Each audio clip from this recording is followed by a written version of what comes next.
is waiting to chat to us. There you are, Rob. Congratulations. Well, it feels like congratulations, especially with that offside decision as well and the saves that Danny Ward had to make. On balance, what's your kind of a reaction to that? Yeah, we wanted a positive start, and it feels like a win in the changing room. You know, I'm so proud of the players for that. They had to dig deep towards the end. We had a little bit of lady luck with the offside as well, but you know, that's the start we were after. We wanted a positive performance, and I certainly got that out of them. Well, just defensively, you know, a kind of an overarching defensive performance from Wales, and the first half, you know, there was some really positive defensive moments, and Wales were really having to defend their box well. As the game went on, it did feel like Switzerland were taking more control. They were playing a little bit more free-flowing football. What kind of tweaks? What are you going to do to address that against Turkey?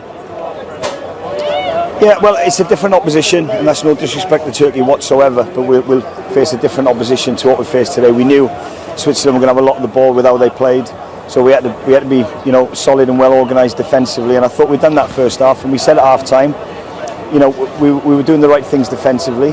Shaqiri was causing us a few problems with the counter movement, where he was going in behind and the centre forward was dropping in, which we dealt with. Just unfortunately, the gaps started to appear second half, and when you play teams like that, they exploit the gaps. You know, we become a little bit too stretched, and ultimately we've conceded from a set piece, and they're a big physical team as well. So, you know, we had to compete defensively, but like we always say, when opposition managers look at the team sheet and see what we've got as a threat, with the pace and quality we've got in our team as well, then it makes for an entertaining game. And what about that threat and that quality and that pace? Because a lot of that came through Dan James, who was causing the Swiss trouble, wasn't he? He was instrumental in kind of getting the ball for the goal. So why was he taken off when he was? Because he didn't look totally happy with that decision. And it's for the good of the team. You know, there's 3 games in quick succession, and he looked dead on his feet, and that's because of the work he put in. You know, up to that moment. So. When you know you've got somebody the quality of David Brooks to come on and put Bale on the left and get crosses in from going down the outside for Kiefer to attack, then it's another option that we've got. So DJ was disappointed coming off, but he's great in there now, and it's all about the squad. Absolutely, and the squad obviously today, you know, you said it was your best 11. This is the team you wanted to play because there was so much speculation about whether there'd be a false 9 or an out-and-out striker, and you went with that with Kiefer Moore. Tell us your thoughts on his performance, and obviously he got your equaliser. He's taken you, you know, a point away from the game. Yeah, he's been terrific, international level and club level. He poses a threat, and not just because of his presence. You know, he's got a great touch. His link-up play is very good, and he's a willing runner. And when you've got all those attributes as a centre forward, it's a good recipe to have. So he thoroughly deserved his goal. And like I said, coming into the 2 friendlies before this, he didn't need minutes. He's played week in, week out in the Championship. So we had to protect him. We had to wrap him in cotton wool a little bit, along with some of the other players. And he's given us his rewards today.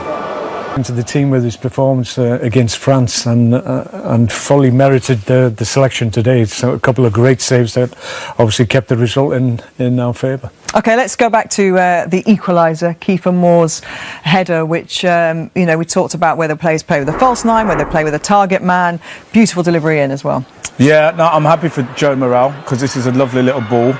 And that is what he's there for. We all called for it before the game. We've been calling for it for 2 weeks. Kiefer Moore to start. Sounded like Robert Page always knew he was going to start. Like Mark said, he didn't have much service all game. You see a little bit of movement, good movement.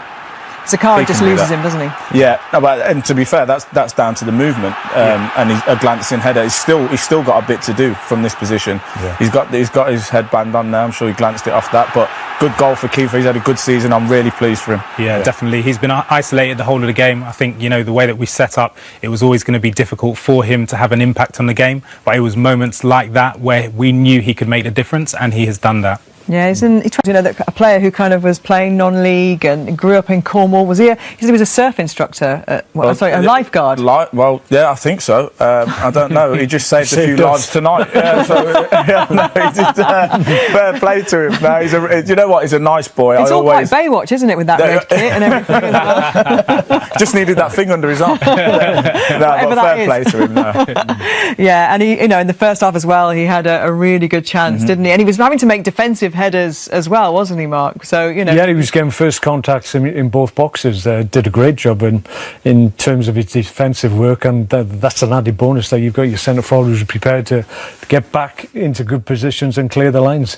Trouble is, you need somebody, an outlet further up at the pitch if he's heading them out of the having to own move box. at both ends of the pitch, yeah. And then this substitution we talked about, Garanovic comes on, and Wales obviously at that point, you know, you're back in the game and you're feeling like, right, we've got to go for the win now.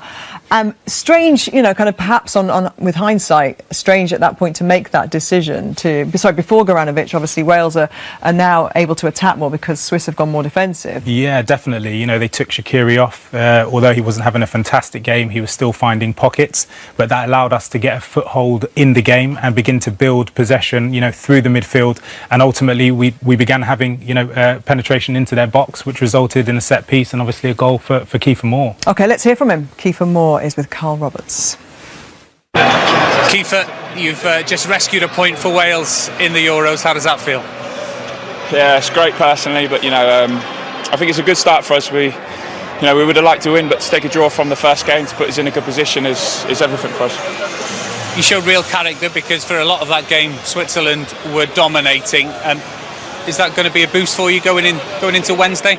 Yeah, definitely. You know, it's never good going a goal down, but for us to, you know, get a goal back and eventually, you know, kind of see the game out as such, yeah, it's a big positive for us. You were in the wars today. You cut your eye. I can see that now. You're kind of walking off as if you put a real shift in. How did it feel out there in that heat?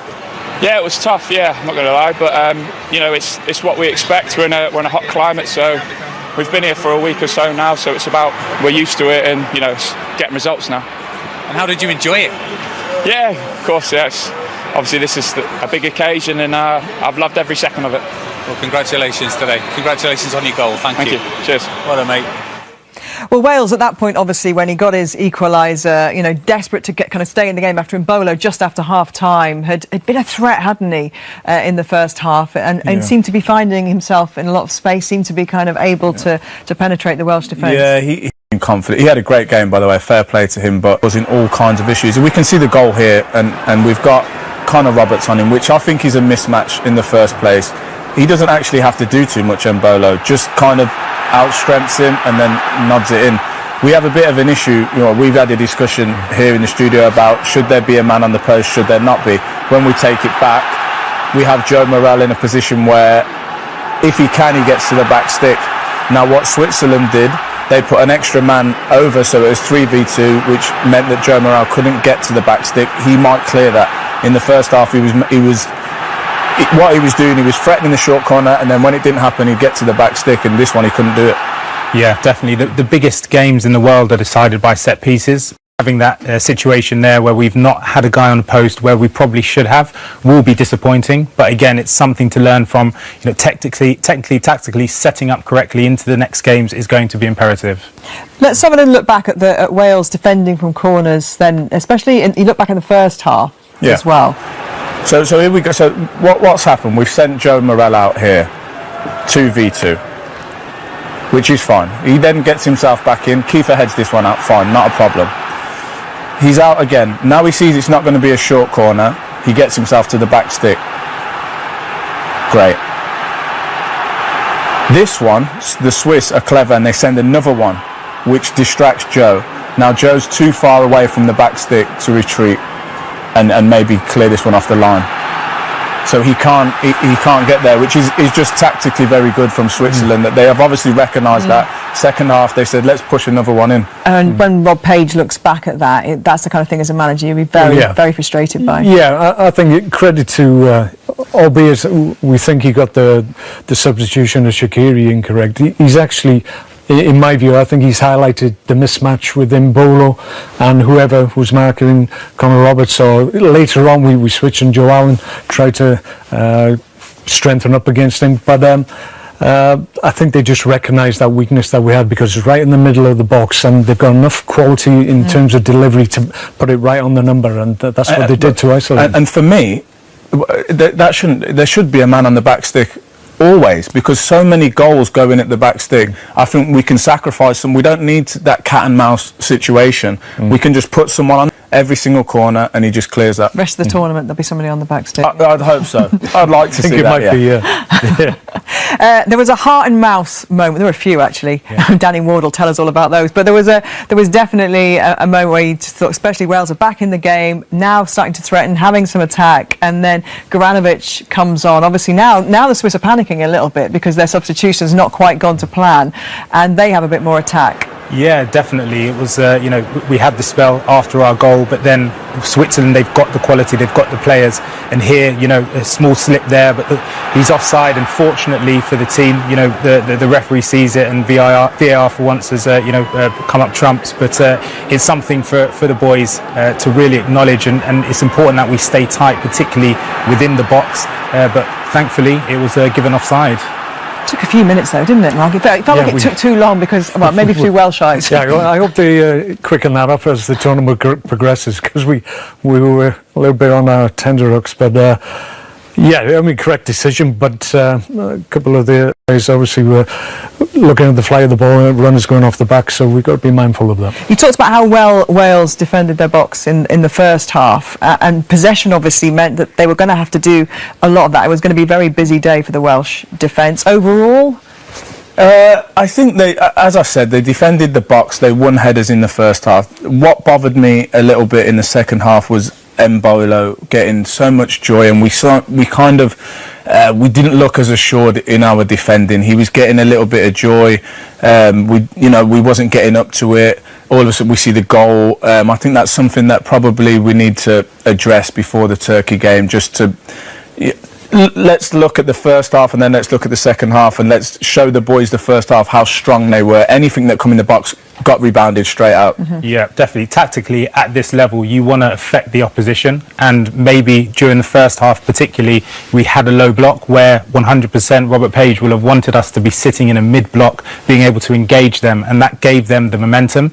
So again, lots to learn from this game, but if we apply ourselves correctly moving forwards, we're going to do well. And like we said at half-time, Gabby, I don't think we can't allow other teams to have that much good possession and put balls into our box, because something can always happen. It can be deflection, someone loses their man, a slip, whatever. We need to, in this next Turkey game, we need to control the ball, which we've got the players to do so. We need to control possession.